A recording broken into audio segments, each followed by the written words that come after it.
Has anyone ever made an assumption about you, perhaps based on something that they have seen, that's turned out to be incorrect? It's happened to me several times.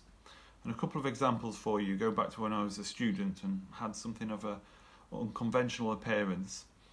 On one occasion I was quite happily sat in a doorway somewhere on a street, just resting, relaxing, and someone assumed I was homeless and offered me money. On another occasion, the police stopped me and assumed, or at least suspected, that I was up to no good or involved in something, asking me all sorts of questions. They searched me, made me empty all my bags and possessions and trying to find out what was going on. Nothing, of course. In today's passage, we read that some of the Jews saw Paul with a chap called Trophimus, but made the assumption that he'd taken Trophimus into the temple area, thus defiling it. That was an assumption, not what had happened.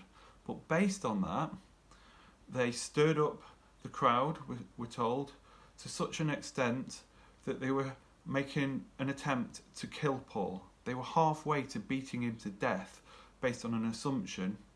Were it not for the intervention of what would have been at least 200 Roman soldiers, that would probably have been it for Paul, all based on an assumption.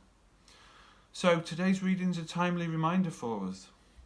Wisdom requires us to make sure we're in possession of the facts, to ask questions, to listen to both sides of the story before making decisions, before taking action. Let's just keep that in mind for the small decisions, for the big decisions. Be careful not to make assumptions and act upon them.